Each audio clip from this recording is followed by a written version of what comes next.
So the big question that's in my mind after all this earthquake is, can heritage structures be built, rebuilt, restored, reconstructed, preserved, and protected to ensure public safety for all? This here is always public safety for all, which means all people, including people with disabilities and the elderly. But we are at a moment in time where we could do the right thing now for the future generation.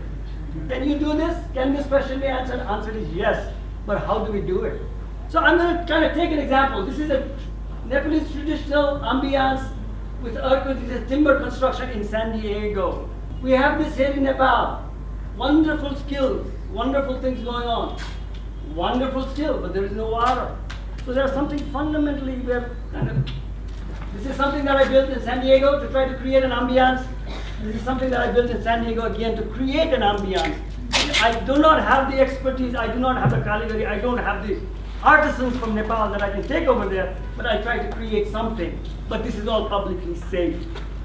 So here is how it started. It started with an 11 by 11 foot deck, and it was to create a subtle 10 by 10. So that's what it looked like. Here are the artisans from Nepal who can do wonderful things with wood, timber, metal. I don't have that privilege. So what I did was use material available in the market.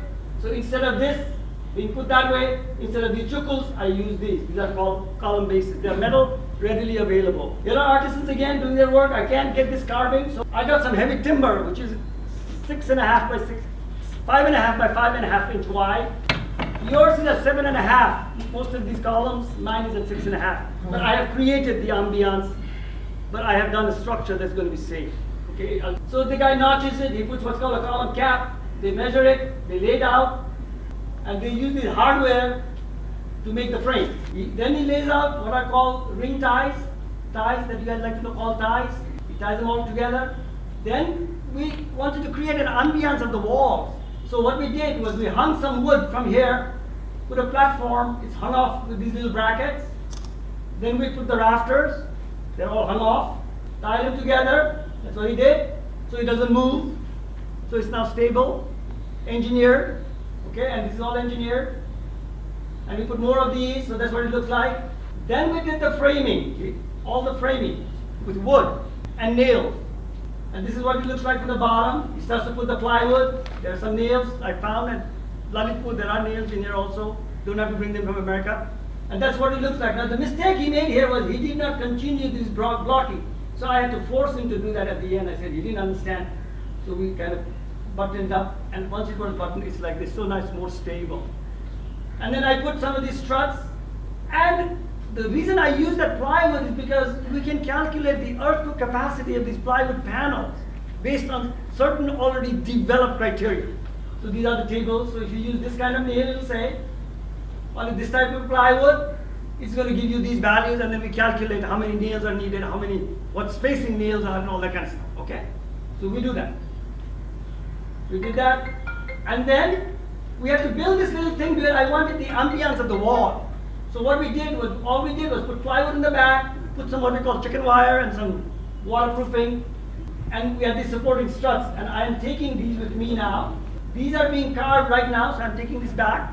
So the struts are going to now have that little look, right? The ambience is starting to show up. Then we went in and did the roof, put some ties for it to be more stable and to transfer the earthquake load.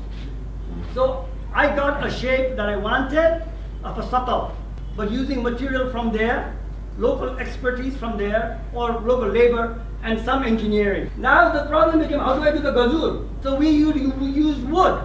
The guy made a box, he carved it to shape, turned it around and put it upside down, and we nailed it. Now I have my gazur.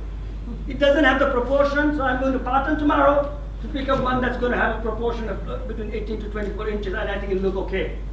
So this guy is now putting stucco, what we call stucco, which is nothing but cement, to create this look. I could paint this and make it look like brick, or I could have put brick in here and made it look like the brick that you see in our temples, right? But I decided I didn't want that. I decided I wanted to put the tikija look. So what do you think I did? So I did this in my garage. I built the tikija. I don't have these artisans, I don't have these experts. This is how they do it here, but I built it in my garage. And then I put it up. So I have the tikija. Good job. And now I have the struts. Now if you get a little bit more money, I will buy some more struts over here and I will screw it in. So now I have some kind of a subtle look, which is seismically safe, earthquake safe. Mine is very different from what you have here. This is all destroyed. Can this be built in that way? So it is seismically safe. That is the question, and my answer is yes. With everything here is hidden, nobody can say I did what I did. But it's got the look, right? I can't get the artisanship here, but I can get the look. So if that is true in the United States, why can't these be made seismically safe using modern technology? That's the question, and I think it can be done. I'm going to kind of show you this because Kiran asked me to do that. This is the dhara where I have continuously running water. This was built here, this was carved here, all these things were carved here and taken back. But when I go to Sundar, I see this. When I go to Patan, I see this and I cry. Because why does this have to be like this? Is there a way that this can be revived? And you know how much it cost me? The pump cost me $250, the pipe cost me $30, the filter system cost me $100. So for less than $500, I have an ambience that I want where I can sit and I can remember these and see, wish they had water. So can this be done here in Sundara? There is a proposal in this article that was written about 2 years ago to do this, but no follow through yet. Okay. Nepal's heritage structures are precious, unique and fragile. I think we all have to admit that. Replication, restoration, retrofit of traditional heritage can become earthquake resistant by utilizing modern earthquake engineering knowledge, and that acronym turned out to be MEEK. Turn it around now. MEEK. We need to be meek if we want to create this kind of situation. And therefore, but the requirements are these. There has to be a major educational change. There has to be engineering, careful replication of details, and all connections are engineered for MEEK, MEEK. Meaning, modern earthquake engineering knowledge. And that's available for the taking, so that I think the technocrats and the professionals here have to kind of learn it if they want to. So I've kind of showed you how to do it. Sumitra will remember this.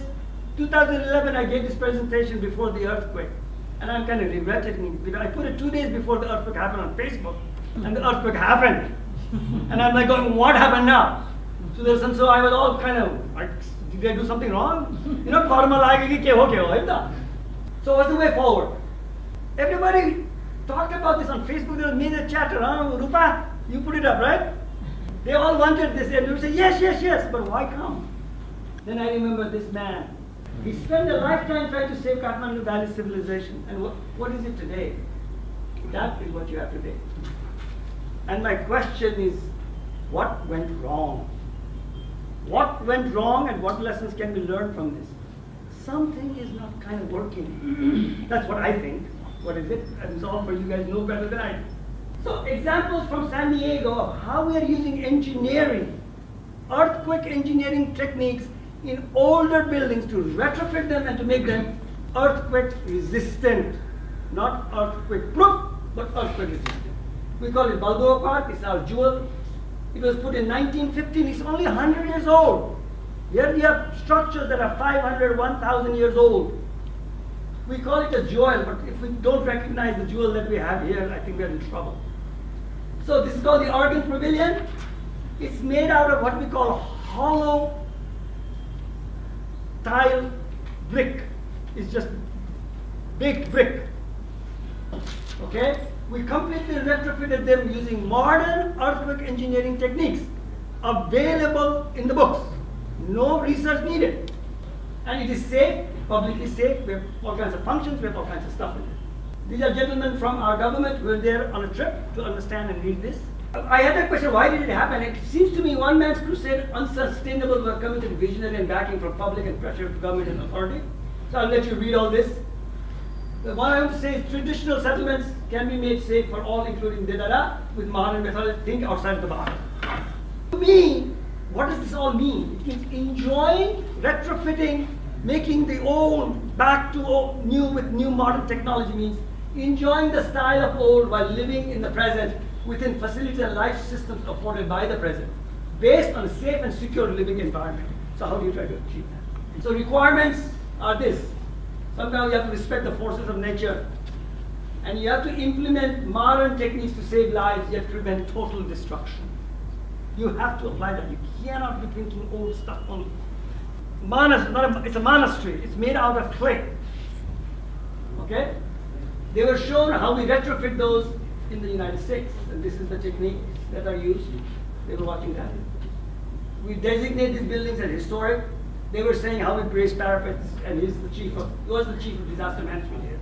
And this is called retrofitting to seismic safety requirements. We were able to do that over there.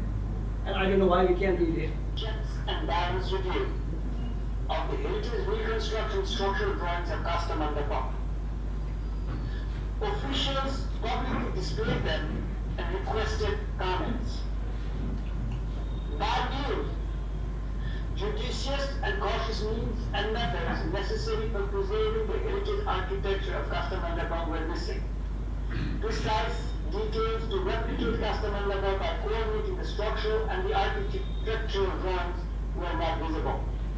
A seismically resistant structural system based on established modern earthquake engineering science was completely missing. Without checks and balance, reconstruction man-made hazards impacting public safety. Experts and their expertise can assist to preserve, protect, and reconstruct heritage structures for the future generation. So with that, I'm going to just kind of end this. This is my end, and I still have conviction there's hope, but I kind of live with this motto. But we have to kind of understand the simplicity of the issue. Let's not make it too complicated. Let's not make it too research-oriented and project-oriented. Let's look at it so that public safety can be ensured using modern techniques that are just readily available. No research is necessary. So you are all empowered with the basics, and with that I say thank you, and I'll be happy to answer any questions.